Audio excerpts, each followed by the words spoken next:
What's happening, everyone? I'm James Lynch, and this is the Fanatics View Hockey Show. Thank you so much for tuning in. If you guys have any questions, post them in the chat. I'll get to every single one of them I can. Quick sort of programming note on this show, and if you've watched some of my other live streams, like I'm assuming most people who watch me on here also watch me on the MMA side of things. If you don't, you'll notice the 10-minute late start on here. That's just because of the summer schedule with my kids, so apologies for being about 10 minutes late. We are not going to get a full hour in today. Unfortunately, I have another stream to do after this, but yeah, going forward, I'll try and make up that extra 10 minutes anyways. Today, we're going to talk more about NHL free agency. We had some more signings since the last time we did the show. We do the show every Wednesday. So we'll talk a bit about that. But today's poll question is Mitch Marner. Will he be back with the Toronto Maple Leafs next season? That's a big hot topic of discussion. We have an article from, I believe it's, we have some updates on whether he's going to be with the Leafs this season. And obviously, it's a hot button topic because of the fact that Marner has a pretty hefty contract. It's hard to trade. He is in the last year of his contract, so the idea is if they're either going to extend him or they're going to trade him. There's a lot of talk on that. So I want to know from you guys: do you think Mitch Marner will be back next season for the Leafs? I will read that article in a second, but let's have a quick look at the community tab right now. How you guys are voting on this, and right now. You can see on the community tab, let's get to it right here. We've got 88% of you saying, yes, Mitch Marner will be back with the Toronto Maple Leafs. So again, that could be for a variety of reasons. It seems like there's been some trouble getting rid of him as well, as far as, other teams willing to take on that salary, or the Leafs probably, I would think too, it's like the Leafs don't want to just give him away for nothing.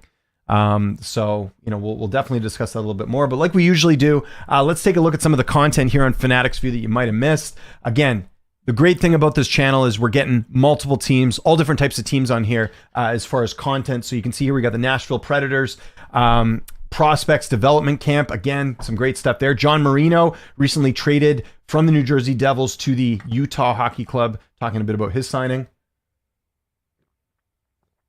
Or not signing, I should say, him getting traded. Matt Dumba signing with the Dallas Stars. That kind of went under the radar there. Matt Dumba, a veteran and a solid right shot defenseman. Tom Fitzgerald talking a bit about his moves with the New Jersey Devils. They were very active during free agency. And then Mikhail Sergachev, reacting to being traded to Utah. And just a lot of really good stuff on here. Dan Bilesma, Ian Cole, Jessica Campbell, bit of history there. First female assistant coach in the NHL. So she is talking to the media. A lot of credentials there. Vincent Desharnais, I definitely been checking out this one because he's the newest member of the Canucks. And yeah, just a lot of really good stuff here, guys. So again, if you guys are looking for interviews and pre and post game content, Fanatics Hockey is the place to go. The channel is growing very fast, which is awesome. We passed 10,000 subscribers, like a month ago. Let's get to 20 as soon as we can here. And this is obviously why I'm happy to be a part of the show and doing this. And by the way, we will still go through the summer until my boss tells me otherwise. I think, there's always going to be action, all types of different stuff coming up. I think it's 91 days until the season starts or something like that. So yeah, it'll be here before we know it. But yeah, get your questions in, everyone. If there's anything you guys want to discuss, hockey related, and anything that you guys want that's on your mind, any questions you have, anything you want to discuss, put them in the comments. We got lots of time here, guys. So by all means, if you're in the chat, I see 4 of you right now, please let me know what you guys want to talk about or weigh in a bit on the Mitch Marner situation. We can definitely do that. Okay, let's get to the article that, a number of people have referenced this as well, but I'll just show you the article right now. The headline saying that NHL Insider shuts down Maple Leafs trades. We'll talk a little bit about this. And so who's the insider? I'm guessing it's Frank Saravalli. Who's the one who said that? One of the biggest NHL storylines this offseason. Who will trade with the Leafs for Mitch Marner? No, Chris Johnson said on the Steve Dangle podcast. My bad, not Saravalli. So Chris Johnson from the Steve Dangle podcast, also from, he does some stuff for TSN as well. And The Athletic, I believe, too. It's probably slightly more likely that he walks than signs an extension. If we're setting the betting lines right now, the favorite would be he walks as a free agent. Then I would say re-sign is the next favorite, then trade. So he's basically ranking it. He thinks that, and I have a hard time seeing the Leafs just letting Mitch Marner walk. Like you'd want to get something for him. Even if you're, the returns aren't great, you want to get something. Because whether you like him or not, or, talk about his playoff numbers and all that different stuff, like he is a good player. He's a good regular season player. Let's have a look at the stats right now with Mitch Marner, and we can kind of dive into this one a little bit more. I think Mitch Marner, personally, I think it's a classic case of a change of scenery. I really do. I think whatever team he goes to, he'll do well. And I think even if he stays with the Leafs, I don't think he'll achieve the same success. I think there's just some players like that. Like, I bet you Jeff Skinner is going to perform really well with Edmonton. You know what I mean? Like, that was a good signing for them. I think Jake DeBrusk for the Canucks, I think will do very well playing alongside Elias Pettersson. I think there's certain players that when they go to new teams will perform better. So you look at the numbers there. Almost 100 points the season before. 85 points last year. He's been close to 100 a couple times, twice in his career. Earlier in the, a couple of seasons ago, close to 70. So he's putting up good numbers. The playoff numbers are sort of the issue. If you look at the playoffs, right? 2022, 2023 had had 14 points. That was the best one he had, but just 3 points in this last playoffs. That's not good. Granted, they weren't around that long. You can just see 7 games. But yeah, just not a ton of good numbers here in the playoffs. And that's something that teams are worried about, because a lot of teams, I think, unless you're a rebuilding team, if you're like a San Jose or an Anaheim, it's worth the risk of taking a Mitch Marner, I think. Like, that's the thing. Like, some of these teams have got to, boost their lineup a little bit. Like, I'm surprised they were just talking on there was a joke on the radio this morning about Anaheim. Like, did Pat Verbeek just turn his phone off during free agency because they didn't sign anyone?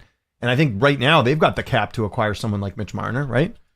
By the way, cap friendly down now, so we got to use what is it? Puckpedia, right? Yeah, Puckpedia. It's gonna be a little bit of a different look here. So teams, we're gonna go to Anaheim and how much cap space do they have? They have $22 million in cap space, and they have assets too. So that could be an option for them. Again, you have to look at team because again, if the worry with Marner is that he can't perform in the playoffs and you don't want to make a big trade with the Leafs to get that, then you're probably looking at a non-playoff team. A trade that I thought kind of made sense, but Nashville ended up going in a different direction was maybe doing something like UC Saros for Marner, and maybe you add some other pieces in there. That could have made sense because the thought before Saros re-signed was that they were going to take their other goalie and become the starter and get something for Saros. I think that would have made sense, and they had the cap room to do it. Now, obviously, they went in a completely different direction. They re-signed Saros. They signed Steven Stamkos. They signed Jonathan Marchessault. So much different situation now, but that was one that seemed like it could make sense. I know there's some talk about, I know people mentioned like Netchus from Carolina and Mitch Marner, but again, that's the same, Eastern Conference. Like, I don't know if you want to do that.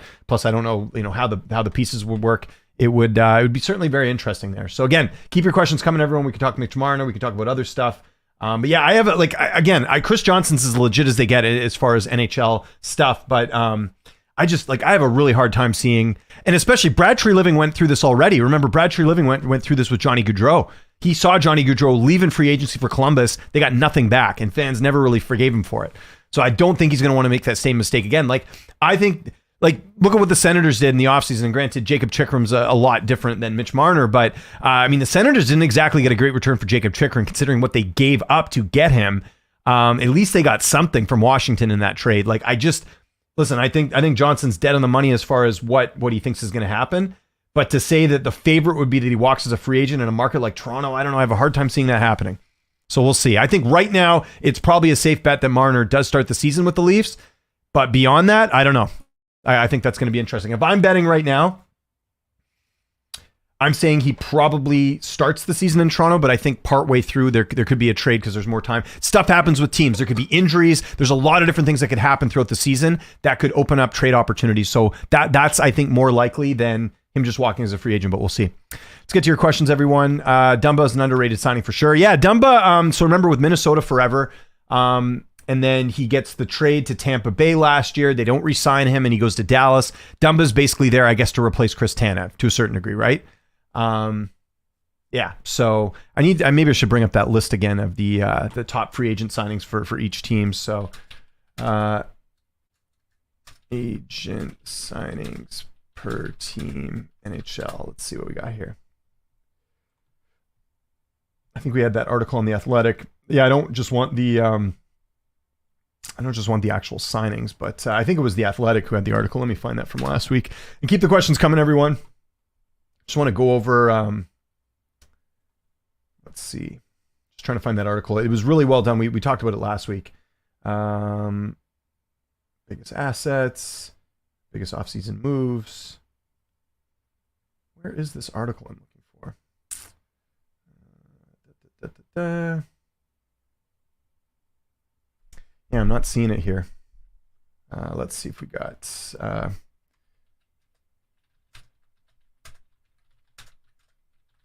per team. There we go.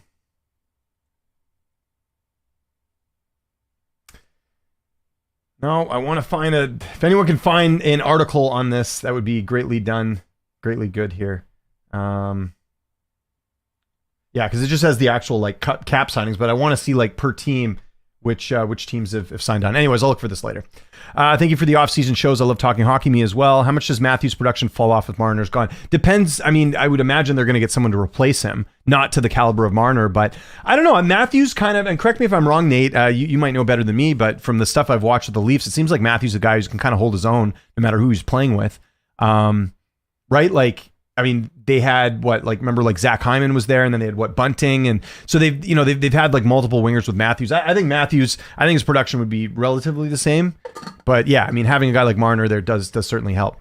Who takes over for him, Domi? Well, let's look at the lineups right now. Let's go to Daily Faceoff and see what the lineups look like right now. And let's go to line combos, and we'll go to Toronto. Let's have a quick look here. So as it stands right now, and these might not be 100% accurate, but we'll mention them anyways. So right now, Marner's, Nyes, and Matthews. So could you move I think, do you move Nylander up there if that's the case? Domi's a center right now. I think they have him listed there. That's what I mean. They'd have to probably, that's what I mean. Like if you get rid of Marner, you free up some cap space, you'd probably go after someone else, right, to replace him, I would think. But I don't know. We'll see what ends up happening here. Is this a better lineup than last year? I don't know. They lost some key players like Bertuzzi, and they're relying on sort of a lot of up and comers. Obviously, their defense is better with Tanev and Ekman Larsson, but I don't know. It's going to be interesting, and they obviously in net getting Stolars, I think, was a good move for them too. But we'll see. We'll definitely see. NHL 2013 draft class, most points: McKinnon, Barkov, Lindholm, Monahan, Horvat, Getzel. Interesting. Yeah, they were doing they were talking on the radio yesterday about redoing, I think it was the Quinn Hughes draft year, and they were arguing that, and I'm curious to get your guys' thoughts, they were arguing that Quinn Hughes should have been taken first overall if you could redo the draft, because I think Rasmus Dahlin was taken first by Buffalo. Hughes, I think we could argue Hughes has looked better than Dahlin, right? So they're kind of looking at that draft class, which I'll show you guys right now just because it reminded me. Quinn Hughes. And while we're doing this, guys, I'll still try and find that article of all the teams' acquisitions. So yeah, this was the 2018 draft. 2018? No, what year was it? 2018 draft that was in Dallas. So if you look at how the draft went, just because you reminded me about this, we were talking about it yesterday. So Dahlin goes first, Svechnikov goes second, Kokoniemi goes third. Habs are definitely not drafting him. Brady Tkachuk was a good pickup, although I think people think of him just being the same of his brother. And then you got Hughes at number 7. Like, Detroit, thank you. Thank you for taking Philip Zadina, who's not even on the wings anymore. Like, that made no sense, because Hughes, I think, even grew up in Michigan, or he went to Michigan State, I think, right? So that was kind of weird that Detroit didn't draft him. Barrett Hayden hasn't really worked out a ton for Phoenix either, or for Arizona, or now Utah, I should say. So yeah, look at that. Quinn Hughes, and then taking one spot after, Adam Boqvist, who I just saw was signed by Florida. I didn't see the terms, but I'm guessing it's another team-friendly deal there. He plays with his brother on Florida. So yeah, I don't know why that just reminded me of that. Playing the NHL game on PS5 is helping me slowly learn all the players' names. Hopefully by next season I'll know who these guys are. Well, that's awesome. Yeah, what a good way to do that. Another good way to do it is to join like a hockey pool, and that'll really get you. By the way, those of you who are in my Discord, I really think I'm going to do that hockey pool I told you guys that my friend runs. I want to do the exact same format with you guys. So basically it's a hockey pool where you pick a player off every team, but someone else cannot pick the same player. So you have to basically, like, how it works is we all get a draft order, like 1 to 10. And then let's say I get first pick, I take Connor McDavid. You get second pick. You can take anyone else on the Oilers but Connor McDavid. Once it gets to the end, the next person in the draft is up. They can pick someone else from another team. And then you go on. You pick your goalies first. You get 3 goalies. You get points for like wins and shutouts and all that stuff. And then for players, obviously you get points for goals, assists, all that stuff. So I'm thinking about doing that for a Discord because it's so much fun. And it's so much fun that I don't just want to be in one pool. pool for it. I would like to be in multiple pools. It takes a while to do the draft, but it is very, very much fun. And it really tests your knowledge too, because you have to start thinking of players. Like, let's say you get you're a low pick on like a bad team. You got to really start thinking about who's even going to give me any points. That's where it's very interesting. Yeah, we'll see, Nate. Might not be 100% right on that, but we'll definitely see what happens. Columbus Blue Jackets getting Monahan for $5.5 million a year. It seems like a steal because those other centers are paid so much more. I agree. I love that move for Columbus. They haven't made a ton of noise this offseason, but I think that is a solid move, reuniting him with Johnny Gaudreau. Listen, you're stuck with Gaudreau. He hasn't been very impressive since they got him, overall, if you look at the points and his impact and all that. So at this point, it's about surrounding players around him. It kind of reminds me a bit of the Canucks. Like, they signed JT Miller to this big deal, and I remember immediately when it was signed, people are like, "Oh no, like, why did we sign this guy to such a big contract?" But management was convinced if he had the right coaching, he could thrive as a player, and he did. He played a lot better last season defensively. That was the big issue, was his defensive game under Bruce Boudreau was not very good. So in other words, kind of tying it to this, it's like they are giving him, and it's like, or even actually probably a better example would be Elias Pettersson. He played not very good in the playoffs for the Canucks, and so they went out and got Jake DeBrusk to hopefully give him a good winger that he can play with and elevate his game. So same sort of thing here with Columbus. Love it. And I think Monahan's, very much underrated. I think that's a very good pickup for him. Kind of just thinking about it now, like Winnipeg, what are they doing right now? Like they lost Monahan, they lost to Foley. Did they? And this is again why I want to see the signings by team. Let's see if I can find this. I'm pretty sure The Athletic was the one that had the article. I'm gonna keep looking for this. Free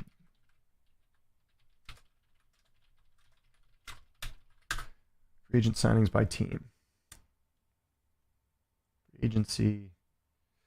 I know we referenced this article last week, so it's got to be here somewhere. Where are we? More stories. Oh, this might be it, actually. Here we go. This is what I'm looking for. Okay, we can kind of go through this again. And I know we talked about this last week, but I think it's worth revisiting again, just because there's so much movement. So the team I was talking about first was Dallas. So they're going in order of the teams that did the most in the offseason. So yeah, Dallas, wow, they ranked Dallas 30th on this list? Well, I guess they didn't get too much. So here we go. Key additions: Colin Blackwell, Mac Dumba, Brendan Smith, Ilya Lyubushkin, and Casey DeSmith. Yeah, not a good offseason for them. Not like, again, like are they better than they were last year? You lose Pavelski, who's like basically retired. You lose Tanev, although they only had Tanev at the deadline. You lose Ryan Suter. Ryan Suter's not signed yet, right? I don't think so. I think I would have seen something on there.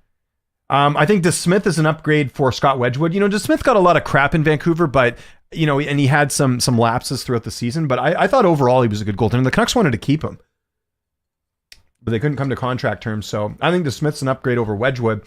I do not think Dumba is an upgrade over Tanev. And then you lose Pavelski. I think they're kind of the same. So I don't know why Dallas is here, but Anaheim isn't. Yeah, and the Jets. Okay, so we're just talking about the Jets. They got Capo Kakinen, but they lost. Look at this. Toffoli, Monahan, I forgot Brendan Dillon as well. Nate Schmidt and Brossois.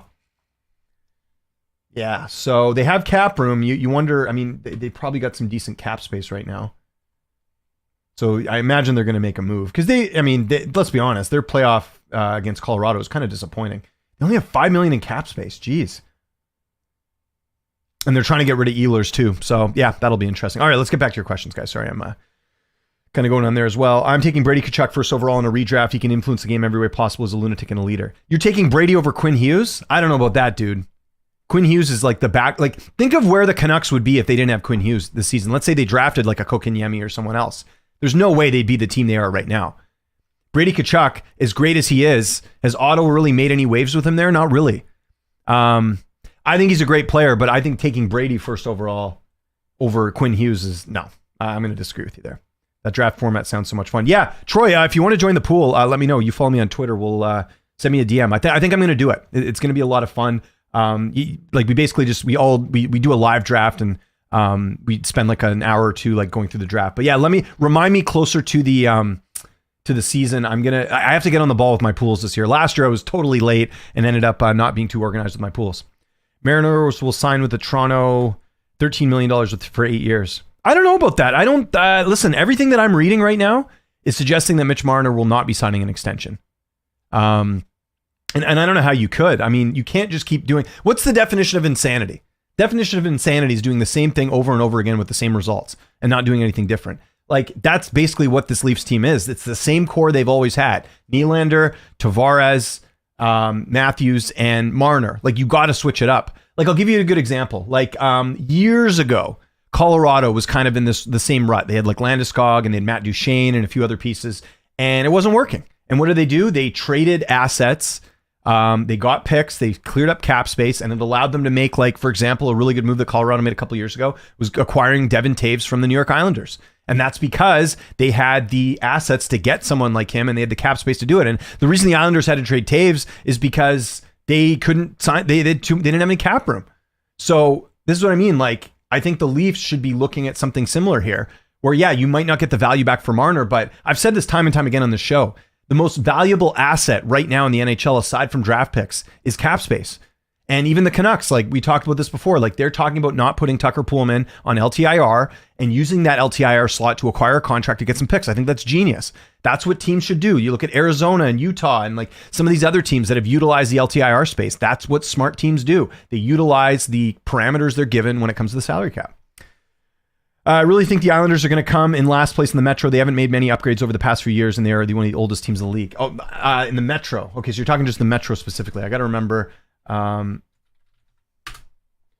So who's in the Metro right now? Aren't the Islanders in the... My blind... Oh yeah, the Islanders are right there. Why am I looking at that? Do you think they'll be last over like Philly and Columbus? I don't know about that.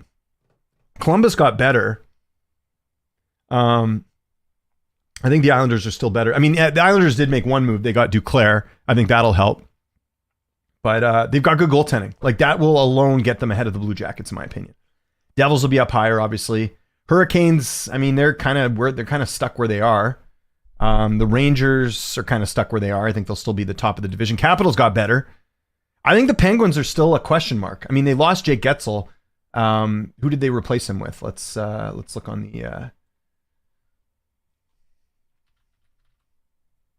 Oh, they didn't even have the Penguins on here. Am I blind here? What's going on?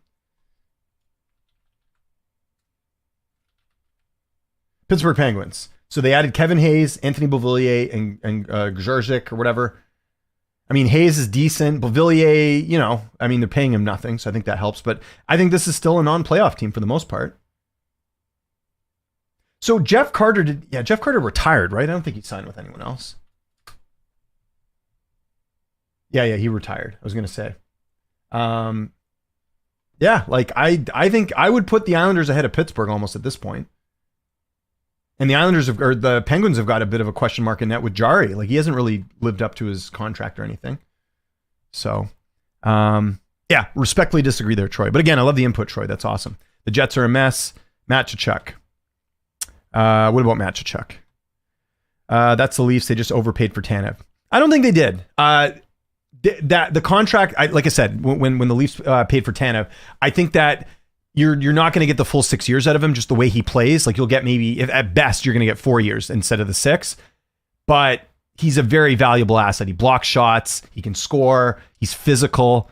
I mean, that's what you want in a defenseman. I don't think if you look at some of the numbers that defensemen are getting across the league, I think it's on par. I think what you're not because I'm assuming you're saying he's overpaid because of the numbers that Tanev has. But I will tell you that Tanev does more than just the numbers suggest. So to me, I don't think it's an overpay. I think if anything, you're kind of getting, what you ought of that as well. Duchene is a cancer. I don't think he's is he like a bad locker room guy? I haven't really heard that about him. I just know he's bounced around a lot. I know the other guy from Nashville though, I know that was one of the reasons they traded him. Is it Ryan Johansson? Who's the guy that went to Colorado this year and it didn't work out?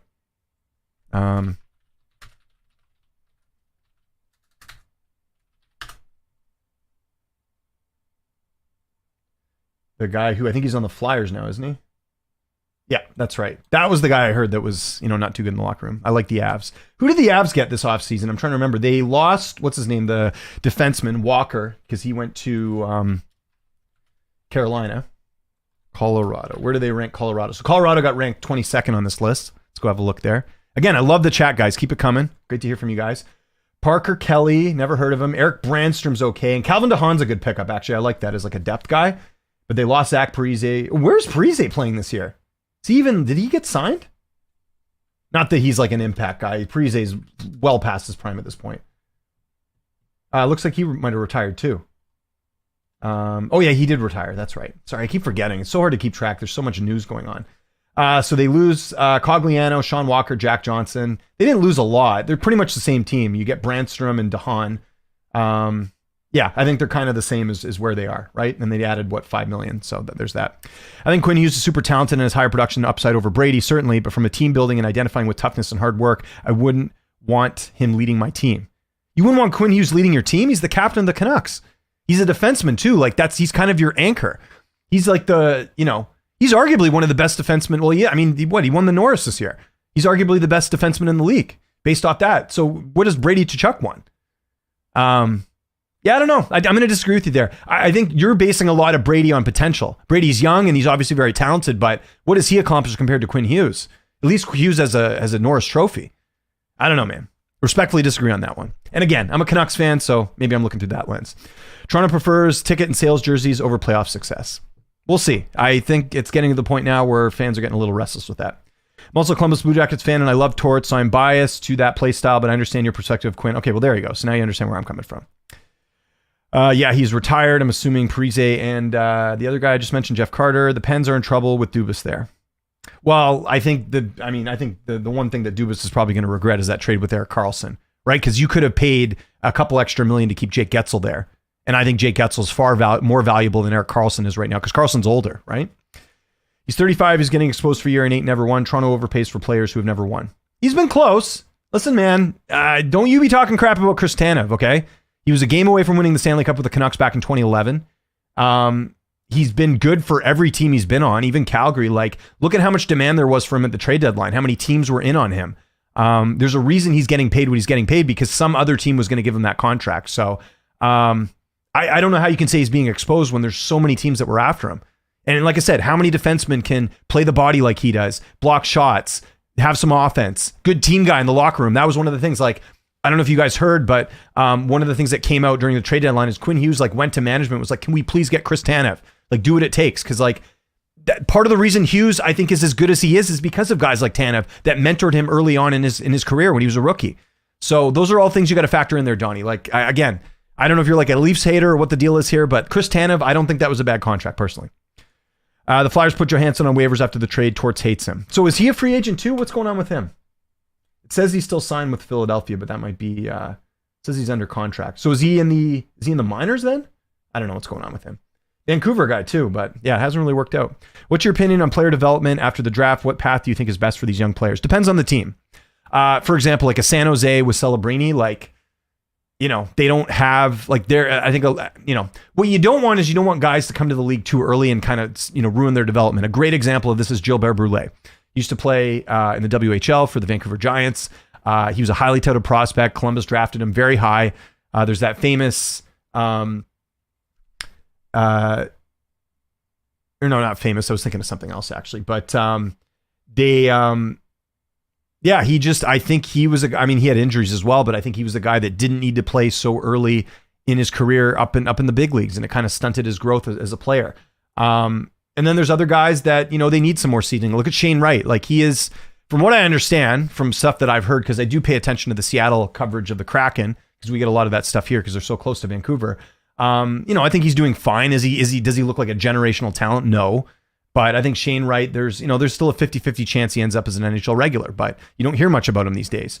So I think it just depends on the situation. Like for example, a guy like Celebrini, I wouldn't mind him playing for a San Jose team this year because at least they're doing some stuff to try and make the team a little bit more competitive. But if San Jose is playing like they did last year and it's a bloodbath, then I would probably not play Celebrini and get him to go back. Because here's the problem: some guys like Celebrini, he was dominating on the college level. What's he going to learn going back there? If anything, you would want him to get some experience playing in the NHL. So there's that. Then there's teams that just have a stacked roster and there's no real room for them on the roster. Look at the Canucks. Here's a good example. Canucks draft Tom Willander last year, outstanding defenseman at Boston University. I think there's a reason they signed Tyler Myers to just a 3-year contract. Well, other than the fact that Myers is older, but I think the school of thought is, when Myers is done, that's the right, 3 years, that's probably more than enough time for Tom Willander to develop his skills and become an NHL regular. So that's why the Canucks have signed certain veterans to shorter contracts to allow guys like Willander to come up and fill that spot. So I think it really just depends on the situation. But there's some players, like you got to be careful too. You got to be careful not, having players come in too early and it really impacts like what they're doing and stuff. So what do we got here? The Avs need Landeskog back. He's got to be healthy. 2011, 13 years ago. I know, but you're saying that he's not useful. I'm just saying that like you and saying that you're downplaying Tanev's accomplishments. I'm telling you, he helped that Canucks team get to the finals. So, again, that's all I'm talking about. They said the same thing about Gio when the Leafs got him.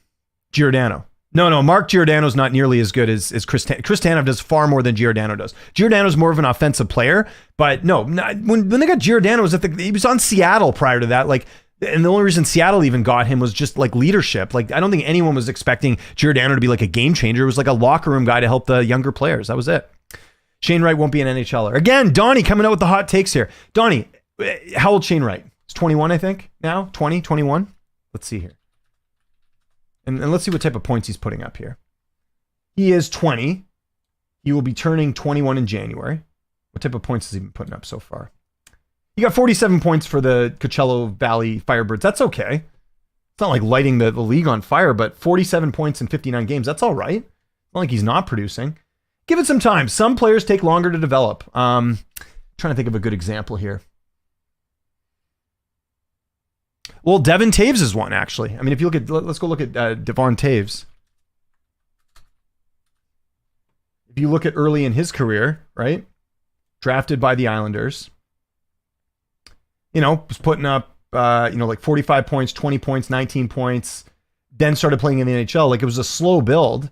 Not that he was as high of a pick. Where was he? He was, he was way, way, way lower. But kind of what I'm getting at is that, like, some players take longer to develop. It has to be the right situation and the right time for them to blossom. And look, now that contract with the Colorado has for Taves looks like a complete steal. So that's all I'm talking about that. He might be a bust. Well, you just said he won't be an NHLer and you're saying now he might be a bust. I don't know about that, guys. We'll see.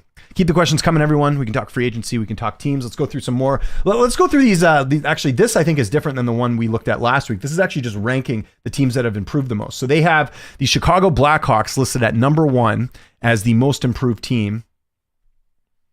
So they added Tyler Bertuzzi, Teravainen, Mikheyev, Pat Maroon, Alec Martinez. Alec Martinez was a sneaky good signing for them. And Lawrence Brossoit, who I've always been a fan of in the goaltending. And they lose Tyler Johnson. Did Johnson retire? What's going on with Tyler Johnson, or is he a free agent? Yeah, he's a free agent from Spokane. I only know that because Michael Kies is a big fan of him. The Blackhawks got rid of a whole lot of Flotsam. I don't know what Flotsam means. I hate when our authors like use big words like this. Like, just say a normal word here. So they're the most improved team. I think, they'll be more competitive, but it doesn't look like a playoff team to me. The Devils I will agree with. Look at this. Tatar, Cotter, Pesky, Dillon, Markstrom. I think they overpaid a bit for Dillon personally. Lost John Marino though, but I guess they're relying on Pesky to be kind of a upgrade over that. Yeah, I would agree with that. The Capitals, definitely agree with that. Although, I think the Chychrun and Thompson moves were great. Matt Waugh was a good pickup. Dubois, we'll see. I think it's worth the risk just because Washington's kind of in the same situation as Pittsburgh to a certain degree, where like they're just trying to get whatever's left out of Ovechkin and surround him with good players. So there we go. Who else do they have number 4? Utah, Sergachev, Marino, Cole. I would agree. I don't know if I put them number 4. I think they're definitely better. San Jose, same thing. Yeah, they're getting more players to kind of upgrade there. And then Nashville. Yeah, I would agree with Nashville for sure. So we'll see. Let's get back to your questions. Hey, Donnie, you almost got the whole chat to yourself for sure. David Jerkit's going to be one of the best 22 draft kid. Is truly special. He's a spark plug and a workhorse. Where was he drafted? Let me go look him up, actually. Not too familiar with him. David Jerkit. Oops. So he was taken 6th overall in 2022. Okay, gotcha. 20 years old. Right shot defenseman. I like that so far. And 19 points with the Monsters, which, I mean, for defensemen, that you don't need them to put up a ton of points. Okay, well, I'll keep an eye on it for sure. The whole minor league thing is hard for me to get used to. What's hard about it, though? Like, I think, okay, so here's how minor league works in the NHL. Like if you're a really young player, like if you're 18 or 17, you have the option to go back to junior. Junior is like where you're playing with like, anywhere from like 16-year-olds to like 20-year-olds in like the WHL or the OHL or college. Like that's like the youngest league that you could possibly play in right now. That's considered like where you're going to have NHL draft picks in that. And then you have what's called the AHL, which is like, in basketball, it's like the D League. That's where you'll have like a mix of veterans and young players, and you have to be like a certain age to play in there. Like you can't Shane Wright's allowed to play for them now because of his age requirement, but like there's certain guys I don't think, like, for example, a Macklin Celebrini, let's say things didn't work out in San Jose for whatever reason, he can't play for their AHL team. You would have to go back to his junior team or sorry, in this case, university. So it's a little bit different. So that just think of it as two different tiers. It's like, well, three, I guess, because like you could also play in Europe as well. But minor league is basically like there's junior, which is a mix of like the OHL, WHL, QMJHL, and then college. And then, so that's like the youngest league you can play in. And then there's like the AHL, like the KHL in Russia. There's other leagues as well, like the German league, Russian league, all that stuff. Those are all like a tier above that are with a mix of veterans and older players. Like you can't be like an NHL veteran and play junior, obviously, because you're too old. So hopefully that makes sense. So it's just like, yeah, you've got like, and there's also the East Coast Hockey League, which is like below the AHL. So I don't know. There's just like tiers of minor league systems as well. Hopefully that makes sense. Maybe someone else can explain this a little bit better. Hopefully I did my job as well. So we'll see. What else do we got here, guys? Any other news that's going on right now? Let's have a quick look. Actually, no, we'll keep going through this list of some of the other teams that improved. So we talked about, so Seattle Kraken. We talked about this last week. Chandler Stevenson and Brandon Martour. I think, that will certainly help. I am of the belief, I think they overpaid for these guys. Let's hope it works out. So yeah, and looks like says, I don't love what Seattle did this summer from a financial perspective, but the Kraken do look better going into next season. I would agree with that. But yeah, I don't know. Like someone was talking about this today. Like Seattle's like one of those teams that like, there's just no like, I don't know if care is the right word, but there's just not a lot of noise going on with Seattle. Like they don't have a superstar. They don't have like a marquee player for them. Like they thought maybe that Shane Wright. I think Matty Beniers has the potential to be a superstar for them. Like he's showed glimpses of being like a really dominant player for them. But yeah, like Kraken are still a team, in my opinion, without a real identity. Like as far like you look at like New Jersey, they've got Jack Hughes. You look at like, I don't know, Pittsburgh, you got Crosby and some of the other guys like Gino and Chris Letang. Certain teams have an identity. The Canucks have Miller, Pettersson, Hughes, right? Like those are like the top name, Demko and net. Those are like players you can point to on the teams. With Seattle, like I said, like there's not a ton there. So we'll see. Hopefully they work out. Like I am, I know people might not like this, but like I'm rooting for Seattle. Like I hope they do well. They're not a rival of the Canucks right now, at least, not yet. So for now they're like, friendly neighbors to us. I hope they do well. I love their jerseys. I think, Seattle's a great city. I would like to see them improve, but we'll see what happens. The Leafs, they had Tanev, Art Larson, and Solars. I think I would definitely agree with that. I still think they overpaid for OEL. You want to talk about overpayments, Donnie? It's Oliver Ekman-Larsson is not worth 3.5 in my opinion.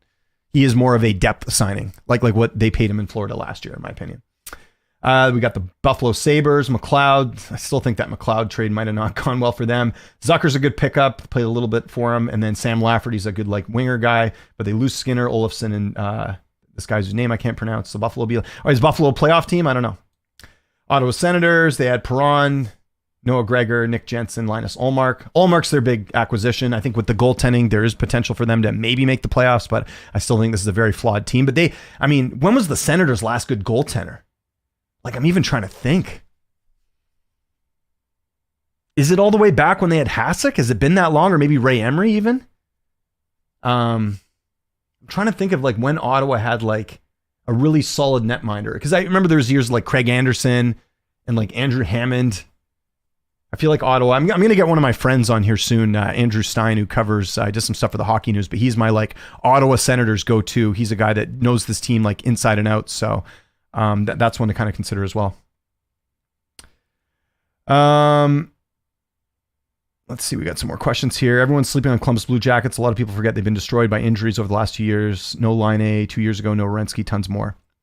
We'll see. I love the optimism from your side. I just think that like a lot of it's going to depend on like Goudreau and a couple other players to kind of like step up there. Just never followed a sport with minor leagues. Oh, gotcha. Okay, well that makes sense. Todd McClellan is out of the running to be the next Blue Jackets coach. Per Portsline of The Athletic. Portsline's like the go-to guy for Columbus. I always read his stuff. Interesting. Yeah, I think McClellan's kind of, he's kind of gets recycled over and over. It would be nice to see some newer coaches get opportunities here. What coaches are out there? Do they go for I don't think they go for Joel Quenneville. Like that, they just went through all this last year with Babcock. Granted, Babcock, we could do a tier of like who's worse. I think Babcock's far worse than Joel Quenneville. They're both, not good dudes, so to speak, for what they've done. But yeah, I think they'll find someone else. I don't know. I say Marner walks to free agency. I don't know. Like, I know Chris Johnson says the same thing. We were talking about that before, but like, do you just see the Leafs and especially Brad Tree Living, who went through this in Calgary already with Goudreau? You really see that happening? I don't know. He's still under contract in LA, so Columbus Blue Jackets trying to make something happen. Oh, I see. Oh, you're saying, okay, so sorry, did you say he's out of the running or he is in the running? You say he's out of the running. Okay, he's still under contract. Yeah, but I think he can just not get paid from LA and then go. Like, isn't that like a thing, I think? I don't know. I really want Todd as head coach. Todd who? You can walk in the end of the season, but it won't look good. Gonna happen. Johnny Gaudreau part 2. I'm gonna disagree with you, Sean. I'll make a bet right now that doesn't happen, but we'll see. We'll do like a friendly bet. Coaches in contention are Todd, Dean Evison, Jay Woodcroft. Interesting. Yeah, the problem with Woodcroft is he, like, my understanding, and guys, you can correct me if I'm wrong here. My understanding was that Woodcroft like changed up his system at the beginning of the year with Edmonton, and it like totally backfired. And they were like in this rut where they like couldn't change how they were playing, and that's why they were so terrible. And so Knobloch came in and basically changed everything, and it worked. But I don't know if like Woodcroft is like a terrible coach or anything. Like didn't he start as like a video guy and then like a video review guy and then ended up working his way up or something? Was my understanding. I don't know. Hope he goes to San Jose. Who you hope goes to San Jose? Marner? Like, again, I think Marner would be a better fit in like a rebuilding team than a playoff team, because then you don't have to worry about the playoff performance stuff, right? I think. Maybe he can like reinvent his game or something. I don't know. We'll see. All right, let's keep going through this list here. The Islanders, like I said, they just look at this. They just got one signing, Duclair, but that's because they don't have any cap space, right? What are the Islanders' cap situation like? Yeah, $1 million in cap space. They're screwed. They're like Minnesota. They got like no cap room. The Ducks, Robbie Fabry and Brian DeMullen. Not much of anything for a team that I know is still rebuilding, but you got to add some names here. Minnesota didn't really add much. The Blues, not much. They shed some salary with Kevin Hayes. Did they retain on the Kevin Hayes thing? Let me check. 6th-round pick. Why is this not refreshing? They're retaining half of the salary. Yikes. Yeah, so they're still in some cap issues there. Canadians didn't add anyone. They're still kind of rebuilding too, but they got a ton of like draft assets. They played that like Sean Monahan thing perfectly. So they got a 1st-round pick for Monahan from Calgary to like take on his contract. Then they flipped Monahan to the Jets for a 1st-round pick to get rid of him. Like, which was awesome. So that's good asset management there. The Oilers, Arvidsson and Skinner. Again, I like both these moves. My only thing is like, is Arvidsson going to stay healthy? You always got to worry about that. If he's healthy, then that's going to be lethal. The Canucks, look at this. Ton of good acquisitions here. DeBrusk, Heinen, Sherwood, Forbet, Desharnais. But they lost a ton too. I'm not that worried about Lindholm. Definitely not worried about Mikheyev. Ian Coles, they basically replaced him with Forbert and then Zadorov. They lost. I miss Zadorov. I'll be rooting for him. The Flyers. Did Cam Atkinson get signed with anyone? I'm trying to remember that.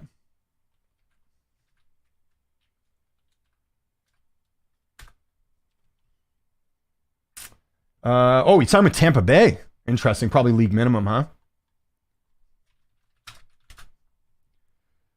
What did they sign him with? Yeah, league minimum 9. Yeah, man, I envy all these teams that can get these like decent players for like league minimum. The like show me contracts that you always see those on like every cup winning team. Like the Panthers last year with OEL, like they got him for nothing, and like he's definitely worth more than like league minimum.